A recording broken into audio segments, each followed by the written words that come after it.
Olá, tudo bem?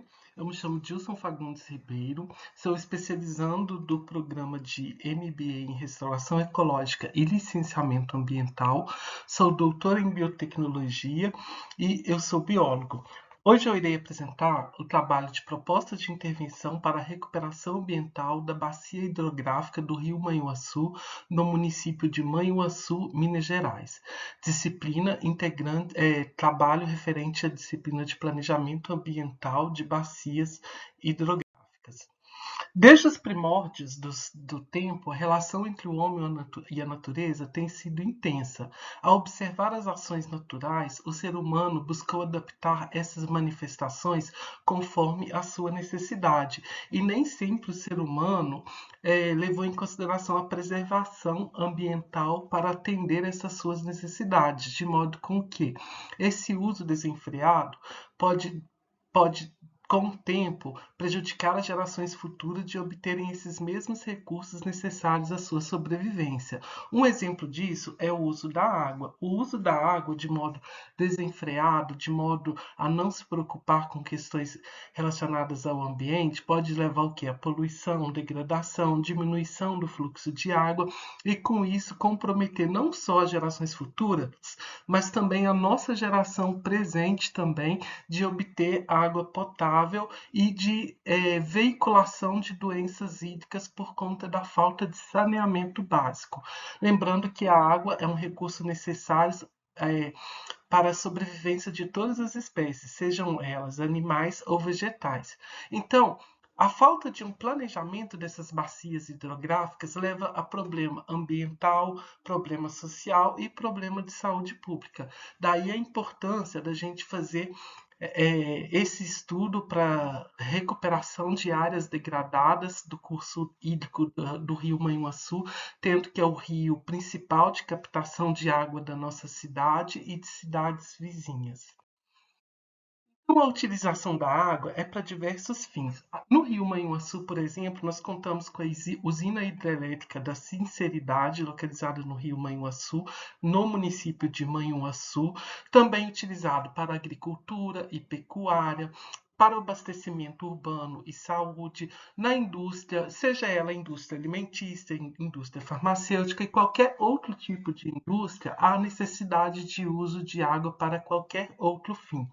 Além disso, a água também é fonte de lazer, né? Porque a manutenção de rios saudáveis, rios banháveis, gera o quê? Atração turísticas, gera momentos de lazer para a população. Então, é interessante a gente preservar o uso desses recursos. Gestão de bacias. Por que é importante nós fazermos esse gerenciamento, esse estudo? O crescimento da população e das áreas agrícolas provocou que o uso desordenado da cidade, a ocupação de áreas que não deveriam ser ocupadas, né? Isso provocou a modificação da paisagem natural, acarretando o quê?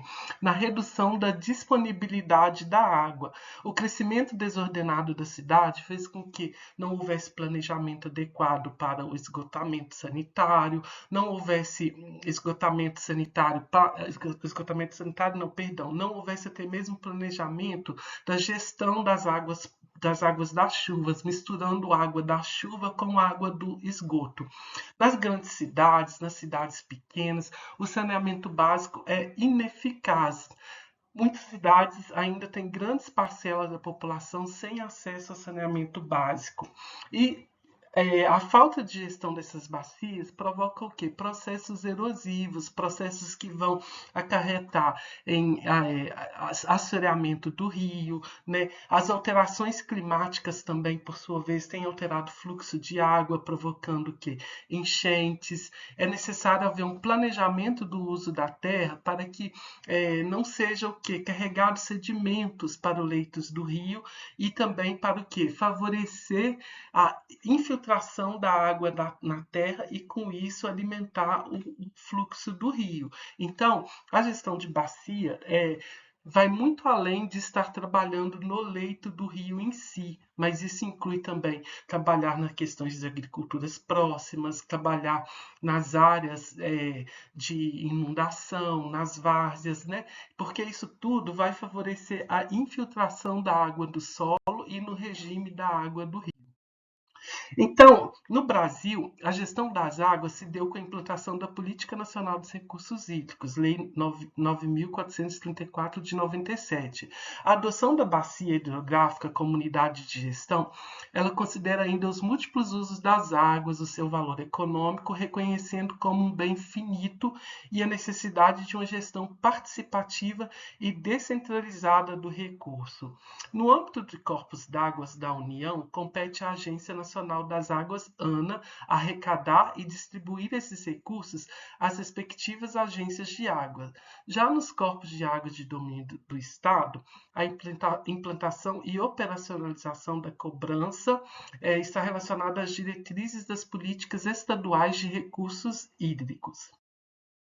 Então, a caracterização do rio que eu estou estudando, ele faz parte da bacia hidrográfica do rio Manhuaçu. Não estou estudando a bacia inteira, mas a bacia hidrográfica possui cerca de 8.805 km² de área, uma das principais subbacias do Rio Doce, um importante rio da região sudeste.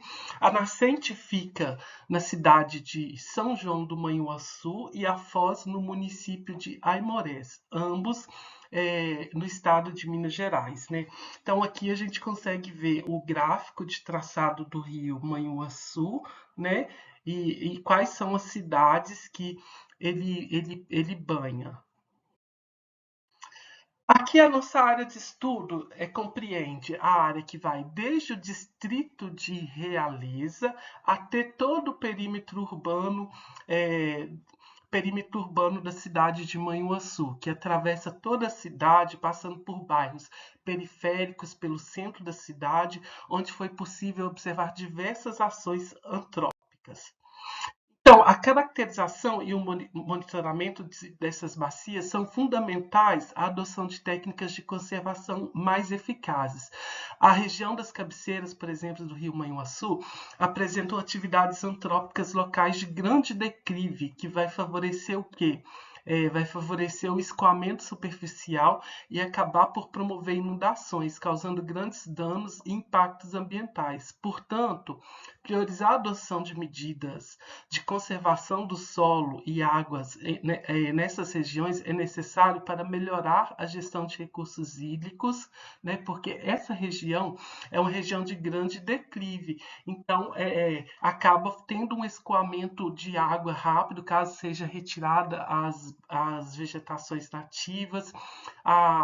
O tipo de solo nessa região é lotossolo vermelho amarelo, é uma área montanhosa caracterizada por possuir muitas propriedades rurais. E esta região ela apresenta o clima classificado como CWB, segundo a classificação de Köppen, como um clima temperado, úmido, com invernos secos e verões e temperados. Né? Então, cuidar dessas áreas da vegetação dessas áreas de declive é importante para poder proteger o solo e diminuir a taxa de escoamento da água, para que não venha provocar enchentes, para que proteja o solo, não carrega sedimento para assorear. Então, essa característica, a predominância do relevo montanhoso na bacia do rio Manhuaçu é uma característica que persiste ao longo de toda a extensão, não só o cultivo de áreas agrícolas, né, como cultivo de café e também de gado, mas essa área montanhosa ela é uma característica predominante de todo o leito do rio Manhuaçu.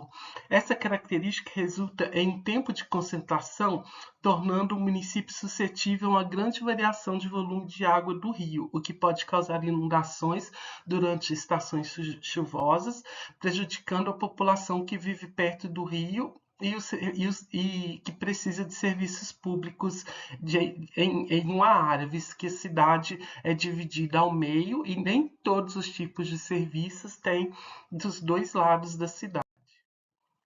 Aqui é um gráfico que vai mostrar qual é o tipo de cobertura que tem ao longo do rio Manhuaçu. Por exemplo, a classificação do uso da terra apresentou um índice de precipitação de 0,8, no índice Kappa de 0,75, sendo que a plantação de café ocupa 31% de cobertura vegetal, depois seguido pela pastagem para gado de 21,94%, plantações de eucalipto de 17,87% e a vegetação nativa ela representa 27,03% da área, com maior presença em nascentes e topos de morro, sendo pouco evidente na zona ripária ao longo do curso d'água, principalmente na área do perímetro urbano, né?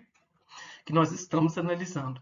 Embora que aqui nessa figura a gente tenha avaliado uma área um pouco maior, a área de estudo, mas a área de estudo que eu selecionei, que envolve o distrito de Realiza e a sede do município, nós conseguimos perceber todas essas características, tanto de plantações de café, quanto de gado, quanto de plantação de eucalipto, né, e vegetação nativa também.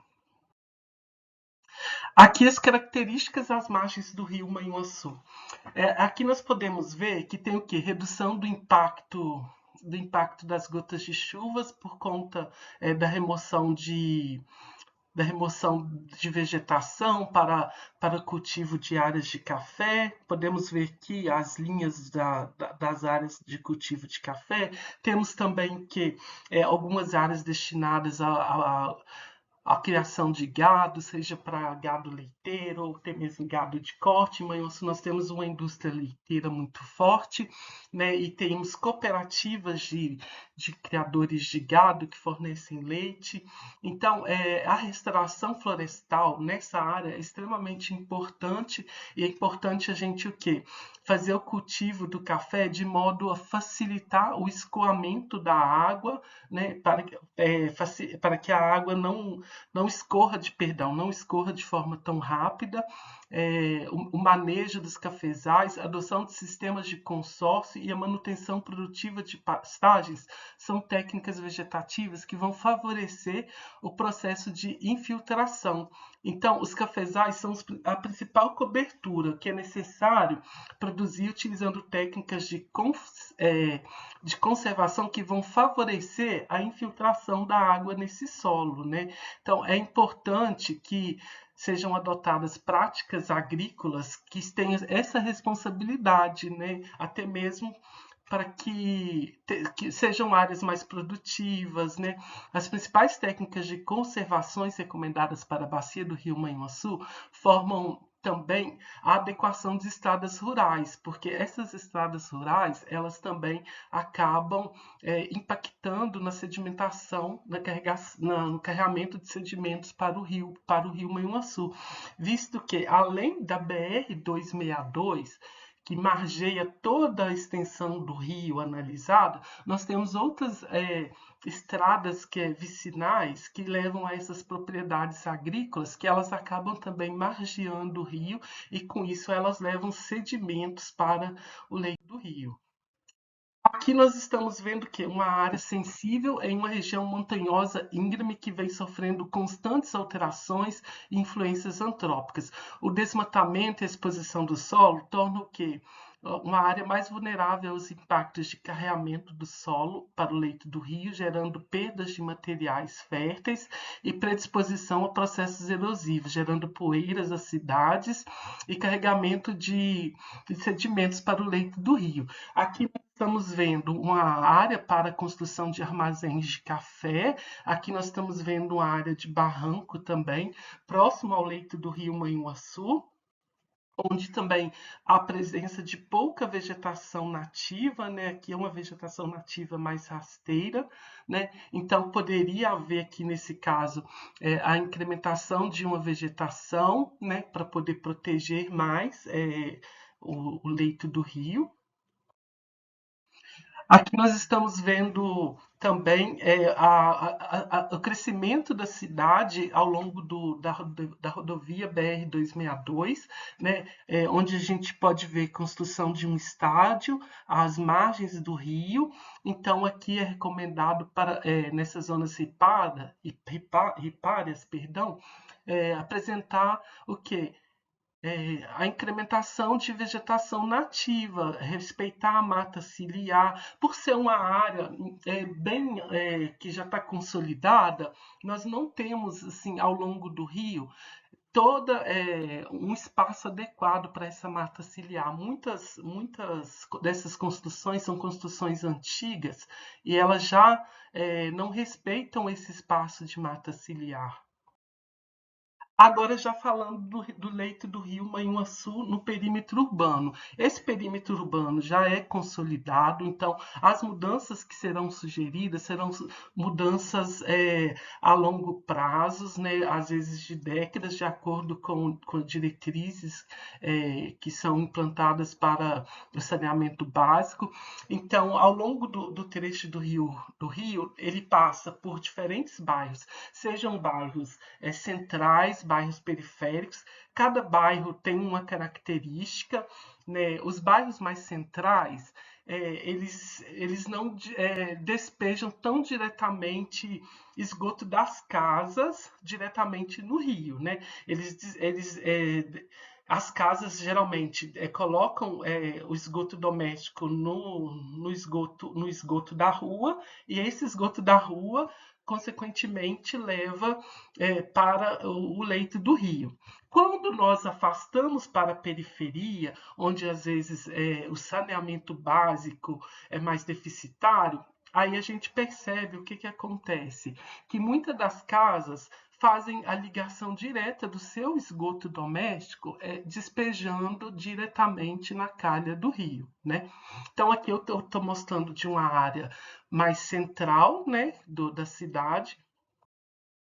Então, o Rio Manhuaçu no perímetro urbano. Os rios vão desempenhar um papel fundamental no desenvolvimento urbano. Só que o que acontece? Muitas construções são irregulares, são antigas, muitas da cidade possuem vigas até mesmo dentro da calha do rio, altera a composição paisagística, favorece a enchente, a poluição, reduz a qualidade desses recursos hídricos e diversos fatores provocam a degradação desses rios em perímetros urbanos, né? Então, a percepção de que a degradação do rio é um problema ambiental não se restringe somente a político, mas também com a própria educação da população.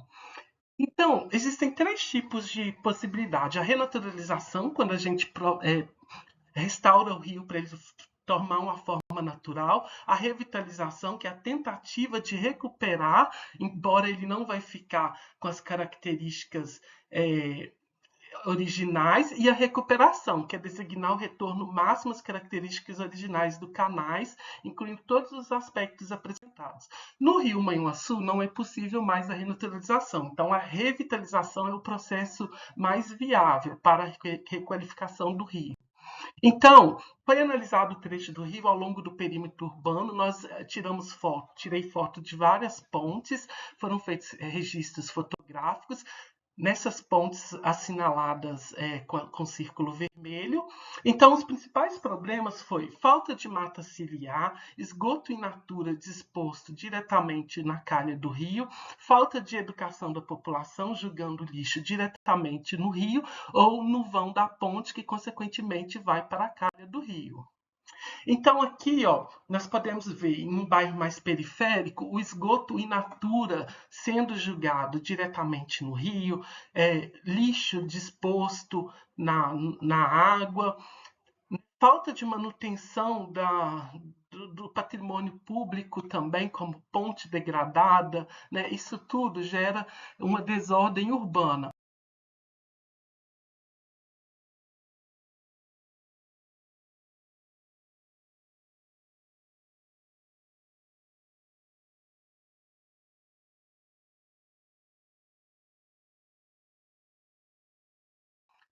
Para a proposta de intervenção, isso segue a ótica de uma revitalização diante de uma malha urbana já consolidada, né? Então, com relação à ocupação irregular, considera este o principal problema e mais difícil de ser solucionado, uma vez que as construções já estão consolidadas. Porém, ao longo do trecho, nós percebemos várias casas abandonadas. Então, essas casas abandonadas, elas poderiam ser demolidas e no local ser inseridos vegetação nativa. Com relação ao esgotamento sanitário, o problema é mais grave e difícil de ser solucionado a curto prazo. Então, a diretriz do esgoto é um marco legal de saneamento e ele tem prazo até de 2003, mas já adianto que ele pode ser prorrogado porque o município está tendo dificuldade de alcançar esse marco de ter 90% do esgoto tratado. Então, seguindo essa lei do marco legal, Lei 14.026 de 2020, eles têm até 2040, mas só que em entrevista ao biólogo do Serviço Autônomo de Água e Esgoto de Manhuaçu, disse que não vai conseguir. Então, uma proposta é construir mini estações de tratamento de esgoto para condomínios, para que eles possam fazer essa manutenção, porém a tecnologia está dificultando esse tratamento, as tecnologias existentes, eles não estão dando conta de fazer uma água totalmente pura. Aí o SAAI ele assume o compromisso da manutenção, os condomínios constroem, mas o SAAI assume a manutenção dessas mini estações de tratamento de esgoto. Aí, com a informação do próprio SAAI, eles fizeram um estudo estimado, só para o estudo foram gastos R$1.600.000 só para ver quanto que será necessário para construir a rede de esgoto de Manhuaçu, para que haja tratamento. Porque Manhuaçu, a rede de esgoto compartilha a água pluvial das chuvas, então é um problema muito sério. Então, só o estudo custou R$1.600.000. Agora, a previsão é que sejam gastos até o ano de 2050 o valor aproximado de R$177 milhões para tratar 90% do esgoto da sede do município, isso excluindo os distritos. Então, conclusão, entre os problemas encontrados estão o processo erosivo do rio, que nós precisamos cuidar das encostas para evitar o carregamento de sedimentos, falta de cobertura vegetal, atividade de agricultura, é importante que elas sigam as boas práticas recomendadas para que elas também não venham a levar sedimentos para o leito do rio. Essa é a minha referência bibliográfica e obrigado pela atenção.